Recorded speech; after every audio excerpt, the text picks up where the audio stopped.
Halo, perkenalkan nama saya Maria Motu, NPM 13230024, Prodi Peternakan, Fakultas Pertanian Sains dan Kesehatan. Seven.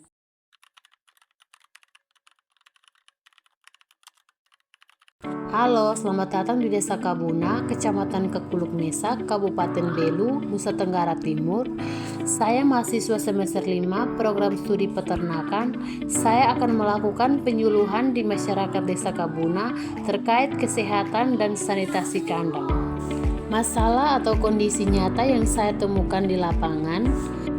Yang pertama, kebersihan kandang yang buruk.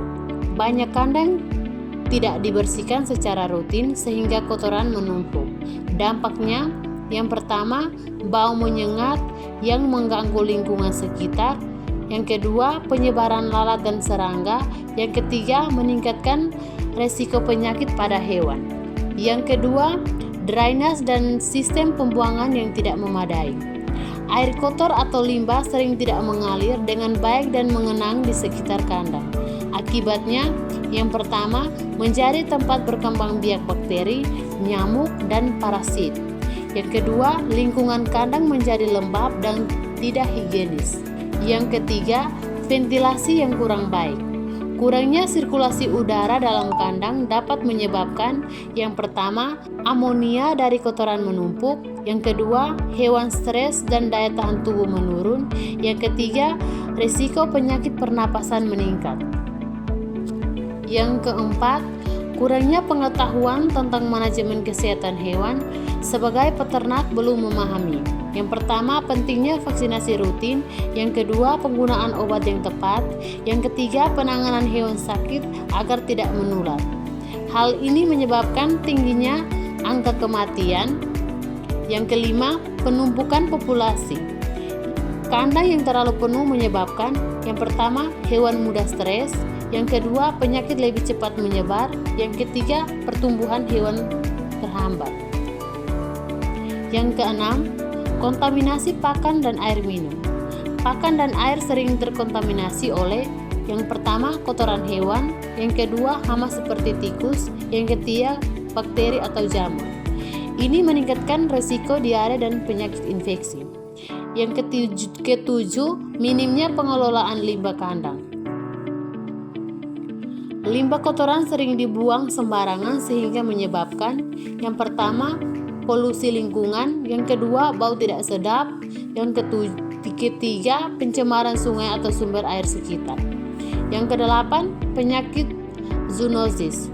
Kurangnya sanitasi dan penanganan hewan meningkatkan resiko zoonosis seperti yang pertama, leptospirosis, yang kedua, salmonellosis, yang ketiga, influenza hewan.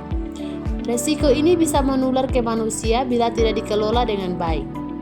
Yang kesembilan, kurangnya alat dan fasilitas sanitasi. Misalnya, yang pertama, tidak ada tempat cuci tangan. Yang kedua, tidak tersedia di desinfektan. Yang ketiga, tidak ada area pemisahan untuk hewan sakit. Ini membuat pengendalian penyakit sulit dilakukan. Yang ke-10, edukasi dan pengawasan yang terbatas. Kurangnya pendampingan dari dinas terkait atau dokter hewan menyebabkan yang pertama, praktik pemeliharaan tidak sesuai standar. Yang kedua, permasalahan sanitasi tidak ditangani dalam jangka panjang. Dari masalah tersebut disebabkan oleh beberapa faktor. Masalah tersebut umumnya disebabkan oleh kurangnya penerapan manajemen pemeliharaan yang baik.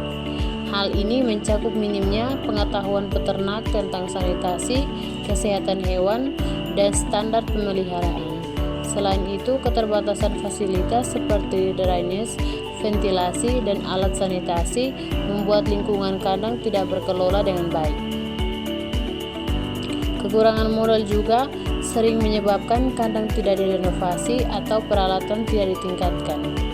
Biasanya terjadi karena keinginan meningkatkan populasi tanpa diikuti peningkatan kapasitas kandang. Pengelolaan limbah yang buruk dan kontaminasi pakan serta air muncul akibat kurangnya sistem pengolahan dan pengawasan kebersihan. Sementara itu, kemunculan penyakit termasuk zoonosis sering dipicu oleh sanitasi tidak memadai dan kurangnya kontrol kesehatan hewan. Semua masalah ini semakin diperburuk oleh minimnya edukasi, pendampingan, dan pengawasan dari pihak berwenang terhadap praktik peternakan yang sesuai standar. Solusi untuk mengatasi semua masalah di kandang adalah dengan memakai alat dan cara yang sederhana tapi efektif. Kandang perlu dibersihkan rutin dengan alat pembersih sederhana, drainase, diperbaiki dengan membuat biopori atau parit kecil agar air tidak menggenang, dan udara diperbaiki dengan menambah lubang angin atau kipas tenaga surya. Pakan dan air dijaga kebersihannya dengan wadah tertutup dan filter air sederhana. Kotoran hewan bisa diolah menjadi kompos atau biogas agar tidak menumpuk. Untuk mencegah penyakit, cukup gunakan bak kecil berisi desinfektan di pintu kandang dan lakukan pemeriksaan rutin. Peternak juga bisa memakai aplikasi sederhana untuk mencatat kesehatan hewan dan mengikuti video atau kelompok belajar peternak agar pengetahuannya bertambah. Semua solusi ini murah, mudah dilakukan, dan membantu menjaga kesehatan ternak serta kebersihan kandang. Semoga dengan adanya solusi ini bisa dapat membantu masyarakat di Desa Kabuna untuk mengatasi permasalahan tersebut dengan baik. Sekian dan terima kasih.